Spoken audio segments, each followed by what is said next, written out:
papy, pourquoi on vous appelez les pieds noirs?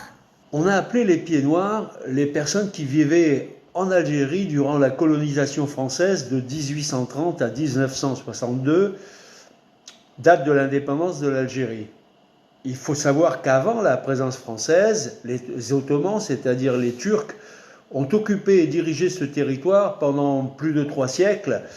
Ils représentaient la caste dirigeante et ont délimité le territoire algérien. D'autre part, cette expression « pied noir » vient de... Il y a plusieurs hypothèses, et elle vient des colons, qui étaient des agriculteurs, qui foulaient le raisin avec leurs pieds, et donc ressortaient forcément les pieds noirs, les pieds sombres, donc appelés pieds noirs. Deuxième hypothèse plausible, il y en a d'autres bien entendu, c'est quand ces mêmes colons ont asséché les marais du territoire algérien. Il faut savoir que ces marais et ces marécages provoquaient la malaria et tuaient des milliers de personnes du fait de cette maladie. Et en fait, en piétinant ces marécages avec leurs pieds, ils ressortaient également avec les pieds noirs, d'où cette expression qui est restée historique. Il n'y avait que des Français d'origine en Algérie?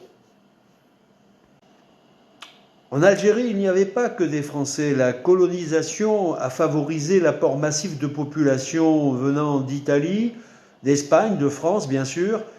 Globalement, beaucoup d'Européens, les Arabes qui étaient aussi présents sur le territoire algérien. Tous ces gens-là venaient chercher une meilleure situation du travail. Dans la grande majorité, c'était des gens simples, des travailleurs. La France organisait l'administration et les infrastructures en construisant des routes, des voies ferrées, mais aussi des hôpitaux, et ça pour le profit de tous, bien entendu. Toi, papy, tu es né en Algérie? Oui, je suis né en Algérie, mes parents aussi, à Oran très précisément, qui était la deuxième ville d'Algérie après Alger, la capitale. La région d'Oran abritait une forte densité et une grande communauté espagnole du fait de sa proximité tout simplement géographique avec l'Espagne. Et il y avait, et c'est à noter, dans le parler oranais, énormément d'expressions d'origine espagnole. Pourquoi avez-vous quitté l'Algérie? Il est difficile de répondre à cette question en quelques mots. À partir de 1954, certains Algériens ont pensé que la présence française n'était pas légitime. Ils ont créé une force militaire, le FLN, le Front de Libération Nationale, ce qui a provoqué ce qu'on a appelé la guerre d'Algérie.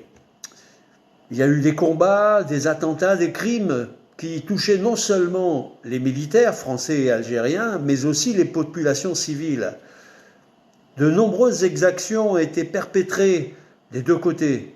En mars 1962, la France a signé des accords avec le FLN, une sorte de cessez-le-feu qui devait donner l'indépendance aux Algériens, malgré les promesses du gouvernement et du général de Gaulle au pied noir de garder l'Algérie française. Ces accords devaient aussi garantir la sécurité des pieds noirs et des harkis, c'est-à-dire des militaires algériens qui s'étaient engagés aux côtés de l'armée française, bien entendu. Et à partir de mars 62, c'est exactement le contraire qui s'est produit. Des exactions atroces, terribles, barbares, ont eu lieu de la part du FLN, d'abord sur les harkis, par mesure de représailles, la plupart du temps massacrés dans des conditions absolument affreuses, et sur les pieds noirs, notamment le jour de l'indépendance, de la fête de l'indépendance de l'Algérie, le 5 juillet 1962 à Oran, où des centaines, je dis bien des centaines, de Français d'Algérie ont été assassinés dans les rues sans aucune réaction de la garnison de l'armée française qui était pourtant présente à Oran ce jour-là. Tes parents ont dû beaucoup souffrir de ce départ forcé. Ce climat de terreur a provoqué un exode massif des pieds noirs qui ont été obligés de quitter l'Algérie dans l'urgence en laissant derrière eux leurs biens, mais aussi leurs souvenirs et surtout leurs morts. Ça a été un déchirement terrible pour mes parents, mais comme pour tous les pieds noirs qui allaient vers une terre inconnue, la France, où la plupart du temps, ils n'avaient jamais mis les pieds. À l'arrivée à Marseille, une banderole de la CGT d'Auxerre précisait « Pieds noirs, retournez chez vous ».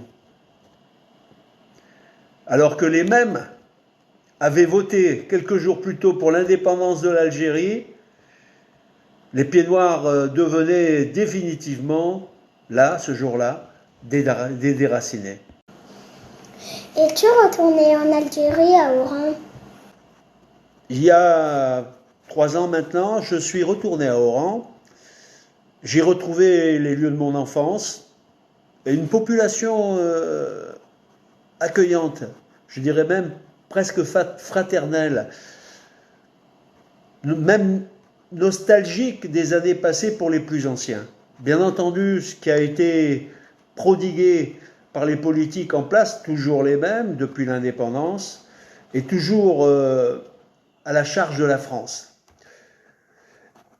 Et ce qui m'a choqué le plus au contact de cette population, c'est le mot prioritaire employé, corruption.